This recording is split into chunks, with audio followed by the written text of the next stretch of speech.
どうもゆうまです。ジョーです。マキです。今回はこの3人でお送りします。い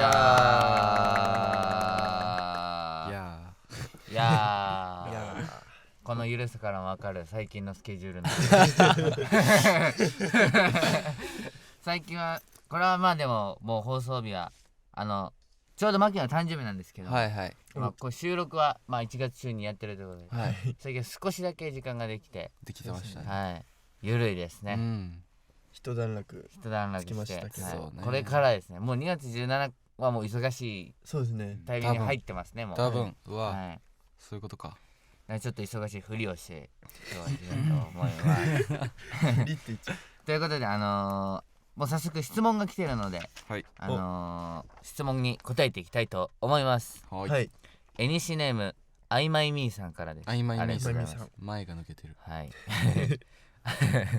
マキくんがシーズン2でやりたいと話していた哲学会タイムリープ編が実現すると信じてお便りを送ります1年前にリバースライブでもゆうまくんとふうまくんがタイムリープの話をしてましたが、私はその時のことを鮮明に覚えてますゆうまくんはふうまくんに止められていなかったらルネを世界線アルファに残したまま自分だけ幸せな世界線ベータにタイムリープしようとしていました俺やばいやんこれこれそうです。ちょうどこういうアニメもあってですね、はい。ありましたね。練習生の時すごいそのアニメを練習生の子たちとも一緒に見てたんですけど、ゲートね。それがずっと頭に残ってて多分話したんだろうな、この世界線アルファベータ。俺もその時1話だけ一緒に見たんだよね。確かにちょっといたもんなそう。これはそうだな、うんゆうまくんふうまくんに止められていなかったらルネを世界線アルファに残したまま俺だけ幸せな世界線ベータにタイムリープしようとして一人だけ幸せをつかみ取ろうとしてたんですか。でも俺が幸せな世界線ベータに行くと結局みんな幸せなんじゃねっていうアルファの方はちょっとかわいそうだけど、アルファの方はずっと続いていっちゃうからね。そうね。そうじゃだからそれぞれ幸せな世界線に一人ずつそうだから全員が幸せな世界線にたどり着けばいいの。そうでもベータがユーマくんが幸せの世界線とは限らないですよ。それはそうだからそこでまた何かあったら違う世界線に生まれるんですか。次、NC ネームエレナさんですね。エレナさん、いい名前でエレナさん。す。ふと浮かんだことのある哲学的な問いってありますか？自分で哲学的だと思うものなら何でもいいです。それに対してどんなことを考えたかも教えてください。ありますか？哲学で浮かんだこと。俺ら一時期哲学ブームありましたけどありましたね。始まりはこれ風磨くんで、はい。パンってある食パン裏表ないんだけど、ジャムを塗ったらそれが表になるっていう出た。そこから始まって哲学とはになって哲学ブームが一瞬で流行って一瞬で終わりましたそこが始まりだったんですね。始まりました。なんかあります？哲学で。あります。お、来た来た。まあちょっと簡単なのからいくと、はい軽めなの、はい自分の顔ってはい。自分で見たことないよねっていう、おー、なるほどね。鏡とか写真とかでは見るけどね。あるから自分の顔を知った気でいるけど、本当は自分で自分の顔って見れないから。おー、そう確かに。全く違うかもしれないよ、写真とかでは。そうだよ。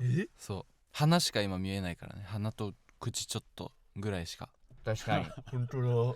じゃあ本当の自分の顔を知らないってことか。はもう一生わからない。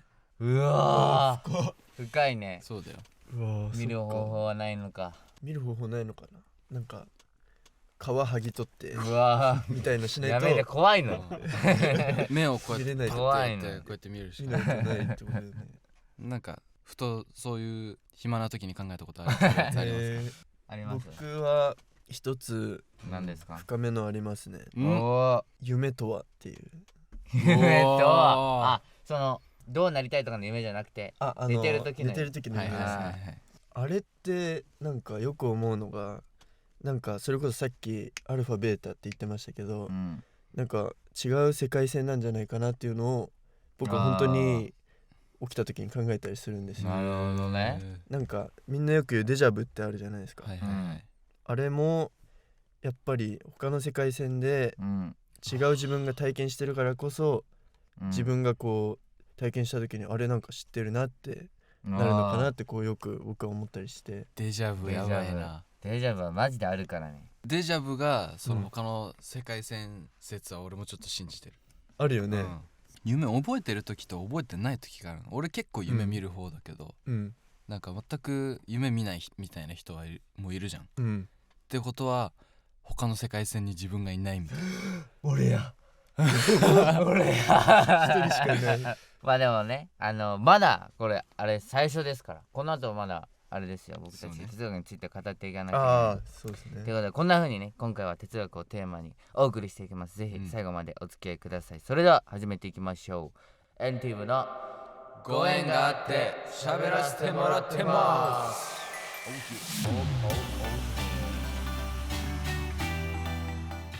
ということでじゃあ最近ジョーも今語ってくれたんですけど、はい、哲学気づいたことなんかあるかな。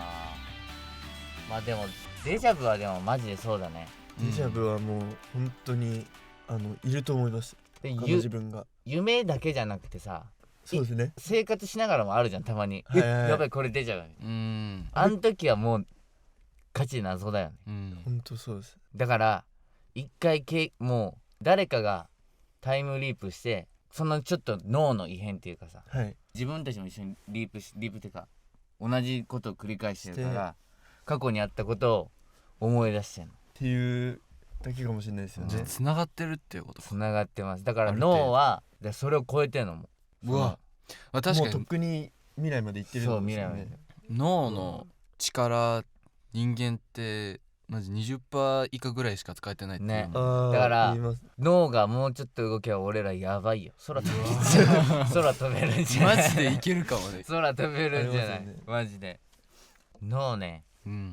確かになんかあと脳解放されると、なんか段階があるらしくて、だんだんなんかこの箇所で解放されていくらしいんですけど、なんか解放されていくと、こう人をまずなんか X 線みたいなのってあるじゃないですか、なんか骨みたいな見るやつとか、あれとかをもうそのまま見れたりとか、視力もめっちゃ良くなるってこと。そうあとはもう壁透き通るのとかももうなんか分子的なも分子的に変えれるからそれも可能になるしとか、もう何でもできるっぽい。脳がだからその段階的にもう 100% 使えたらってこと、いややばいねそれは。やばい。スーパーマンやんだって。スーパーマン。これでも映画のさインサイドヘッドってあるじゃん、頭の中のなんか構造をこうなんか映画化したやつ、それを俺見てからよくそのシステムで考えることがあるなって思って、なんかだから怒ってる時は怒ってる人がめっちゃこう操作してんのかなっていうなるほどね。とかなんか思い出す時はこうやってこう誰かがそうボールをこうやって照らして思い出させてくれてんのかなめちゃくちゃ影響受けてるやん。影響受けすぎやろ。影響受けすぎ。そうその説も面白いなって思いながら。確かにもしかしたらあるかもしれないね。俺はねこの世界がねゲーム説。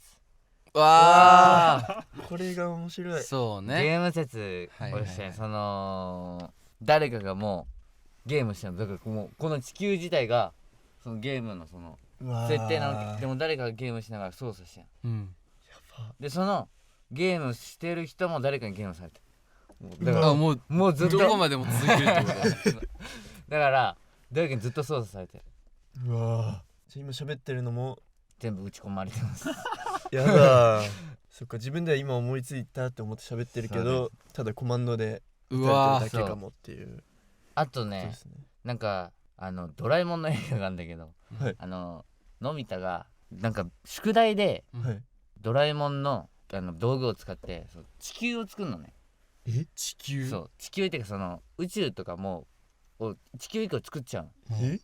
でのび太が神なんだけど、でそのもうだから誰かがそういう未来のとかの道具を使って俺らそういう人たちが例えば自由研究とかで作ったその地球説、俺らだから俺らが今生きてるこれが、だから地球はもう何個もあるその未来の道具的に言うと。うわマジか。研究のためにただ研究のためにポポポって使われてるってことのただのこの時間のこの今なだけ。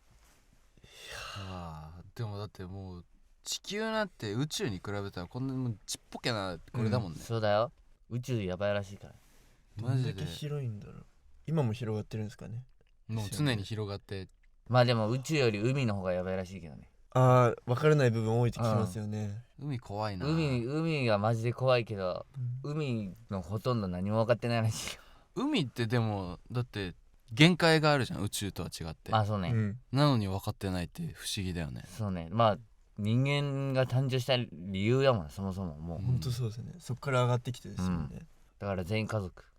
クジラとかも実際全員血つながってる説。でも思ったんだけどさ、こう名字が同じ人っているじゃん、それってやっぱもうだんだん上をたどっていけばめっちゃもうつながってんのかな。そう、つながってます。みんなつながってるんだよ。でもこうなんか佐藤俺ら兄弟みたいななんないなんないの。昔思った。確かに。でもなんかこうなんないのはなんでなんだろうね。でもよく考えたらめっちゃ血つながってるって考えてもおかしくないのにさ。確かに佐藤が元にいないといけないもんね。そう。それはじゃあ全員佐藤さん兄弟です。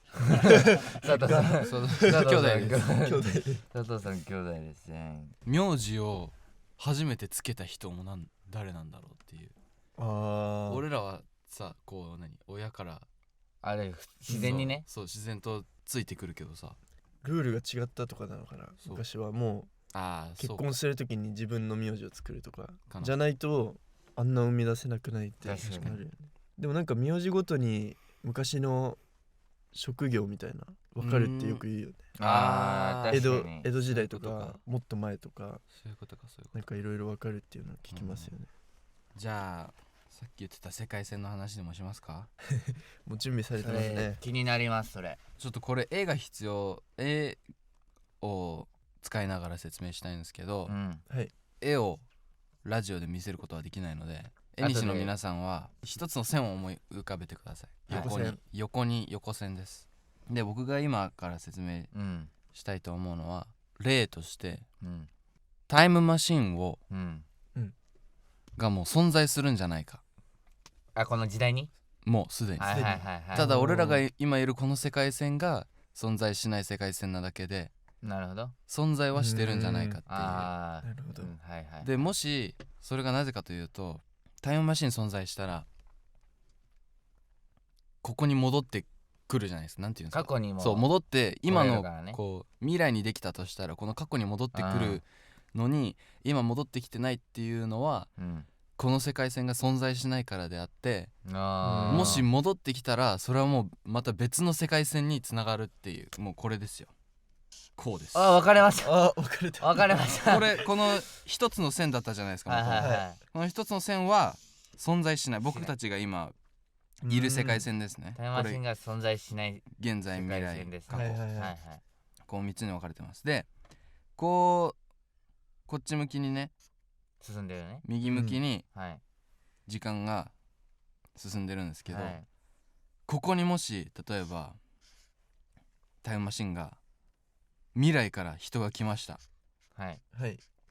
ていうことはこの存在しなかった世界線からまた一つ分かれるんですよ。存在する世界線に。でそれがもしじゃあ1分前のここで来たとしたら、それもまた別の世界線なんですよ。だからもうこう永遠に世界線が無限にあるっていう。なるほど。その中の一つを僕たちがただ生きてるだけだよ。じゃあまだその世界線ってことですか？僕たちはまだ僕たちはここにいるままです。うわ悲しい。確かになんか言いますよね。なんか親殺しのパラドックスって聞いたことあります？知らない。自分の親を過去で殺すと自分が生まれてこないみたいな。でもあれもなんか最近はこの説で考えられてて、なんかもうその言った過去自体がもうこうやって枝分かれしてるから、結局自分はもう違う世界線の自分だから生き続けるんじゃないかみたいな。その世界線、その自分が行った世界線での自分は死ぬけど、自分は生きてるから。自分は生きてるからぐちゃぐちゃだけどやばいね。自分の親はこの世界線にいるけど、もう自分は戻って違う世界線の自分がそうね言ってるから、この世界線での自分が死ぬかもしれないけど、こっちの世界線の方ではでも自分はこの世界線出身だから、そうなんかあんまよくない話だけど確かにあんまよくない。よくないけど、でもだからこっちの自分は死ぬかもそうってことか。こっちの自分ももういないってことになるから、自分誰ってなるけど、もうだからじゃあ他の世界線に行ったらその世界線の自分は存在するのかなもう、別の人なんじゃないかな。まあいるか。いる今じゃあこれの話、そうこっちのバックトゥーザフューチャー的な感じでだからあじゃあっちゃんなかったら過去に行っちゃうと結局はあっちゃうんじゃない？合うんか、うんそっかそっか、だから絶対会っちゃいけないんだろうね、なんで会っちゃいけないのかは分かんないけど、それでなんか触れたらダメみたいなのあるよね。でもさマジでなんで会っちゃいけないんだろうね、そのなんか暗黙のルールだよね、なんか、ねよく言うよね。映画でもねよくある会っちゃいけない理由は分かんないけど、なんで会っちゃいけないんだろう。時空が歪んじゃうんじゃん。その現実に自分が2人いるのが確かにおかしいそもそもダメだから。タイムマシン使う時のルールとかあんのかな、未来って何に気をつけてください。なんだろう、でもそのルールは一番聞きますけどね。ね、誰が考えたルールなのこれ。実はあっていいんじゃない？別に何もしなければ。何もしなければあっていいんじゃない？確かに。まあそもそも時間移動っていうのが、時間移動したらやばいもんな普通に。何でもできますよ。過去変えるのも未来変えるのもできるもんね、はいでも時間変えて。なんでこの世界線に誰も戻ってこないんだろだからままだ先なんじゃない？まあ今ここだけどここら辺で起きるんじゃない？う。起きるんか。まだそれを知らないだけで。でその時に戻る世界線がこの世界線じゃないってことか。はい。なるほど。そういうことか。でまだ先なの、タイムマシンでこの世界線に来るのが。じゃあなるほど。この僕たちが今生きてる世界線の過去とかに戻ることはもう不可能なのか。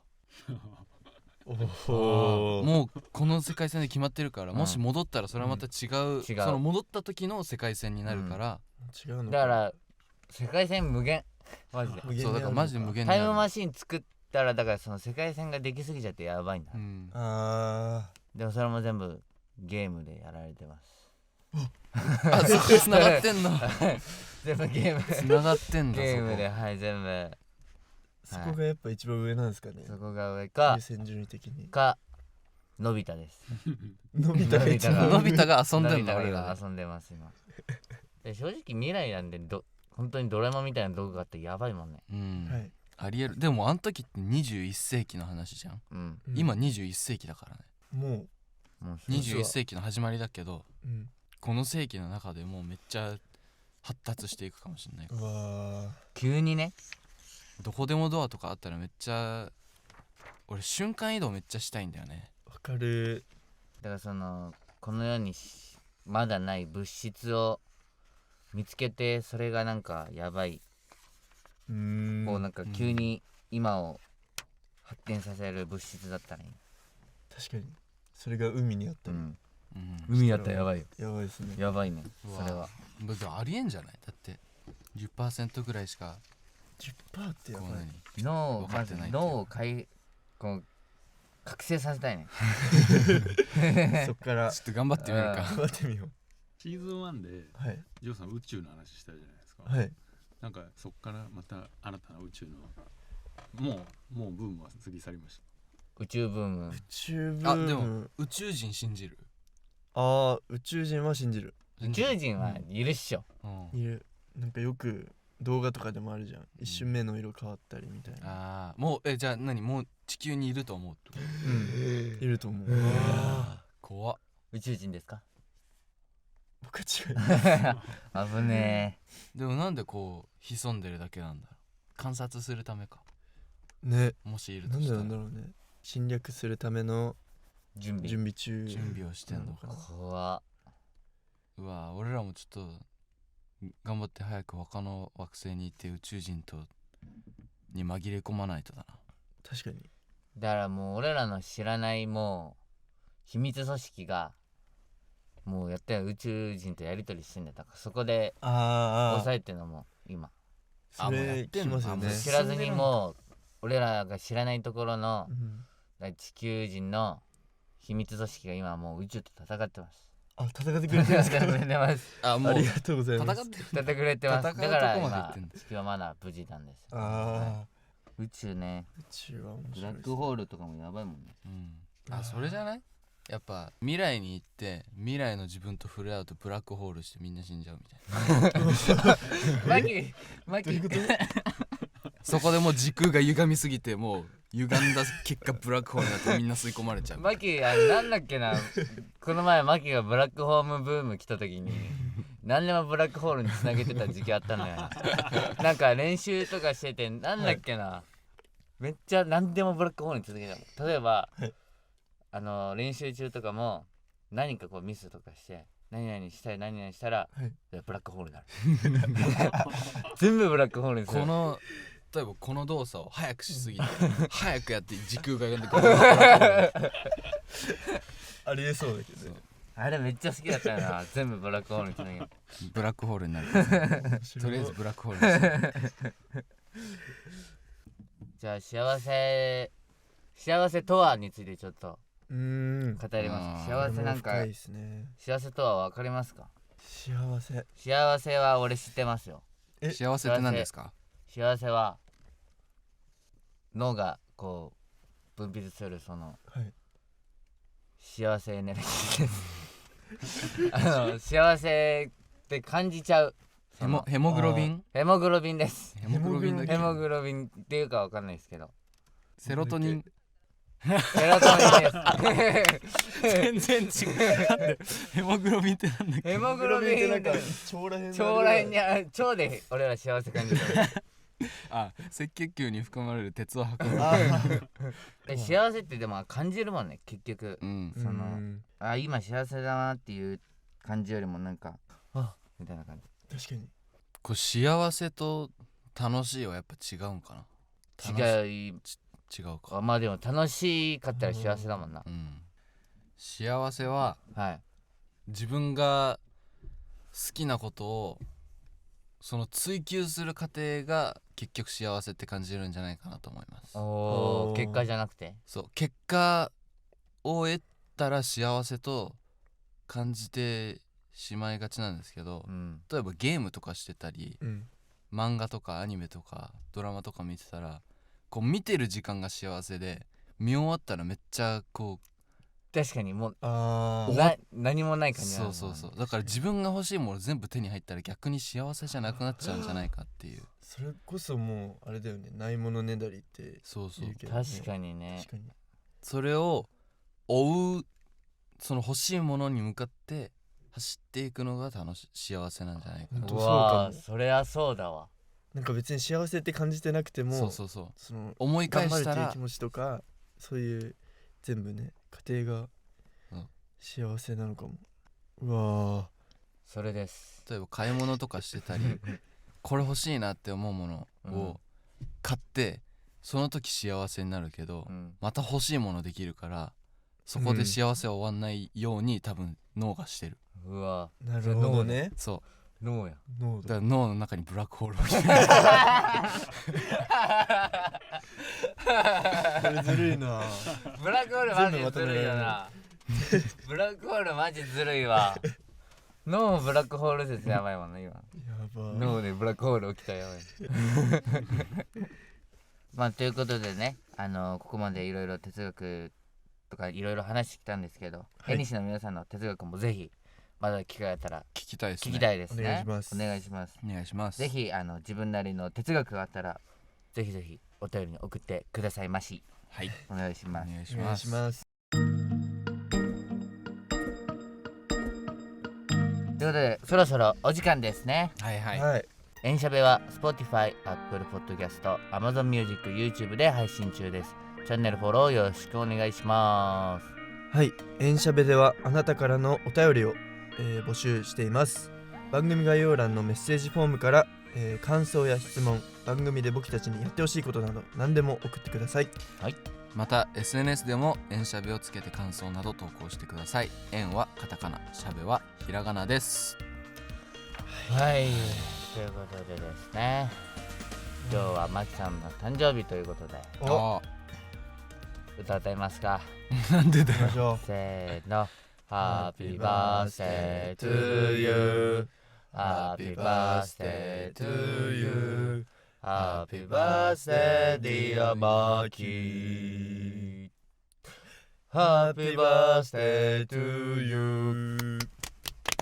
今全員エニシも歌ってくれてます。ありがとう。わじゃあ最後僕とジョーは関西でマキさんは20歳の目標も言っておりますか。はい。はい。まあでも今日はね哲学について、語りましたけども、はい。始まりは風磨くんですから、うん。風磨くんも今度混ぜて話したいですね。そうですね楽。しかったですね。来てほしかったです、風磨くん。でも今日はねジョーとかも初めてこんな一緒に哲学、マキとはよく語ってたんですけど、ああ、ジョーも一緒にやったの初めてなん確かにですごい楽しかったです。楽しかっ今度風磨くんも混ぜてやりたいと思います。私もそうですね。まあなんかこうやって哲学を考えることで脳の覚醒に近づいてるんじゃないかおお、た。僕はおーと思うので、確かにこれからもエンティームで、話し続けてもう 10%、20% 解放していきましょう。おーいいですいいね。と思います。めちゃめちゃ楽しかったです。いやー、僕もこう心の奥に秘めていた哲学の思いを今日出せたのですごいめっちゃ伝わった。あ気持ちよかったです。伝わりました。ありがとうございまりがとうございましそして20歳の、目標なんですけど、す。はい。こう一歩ね大人に近づくので、大人っぽい大人になったマキも見せつつ、こう変わらないありのままのマキを見せたいなというふうにお、思いますた。。おお、頑張ってください。あと旅行行きたいです。おお、20歳。いいね。旅行行ってくださいと。はい、はい。ということでお聞きいただきありがとうございました。ありがとうございましたありがとうご。ざいます。ここまでのお相手はエンティムのユーマとジョート、マキでした。バイバイ。バイバイ。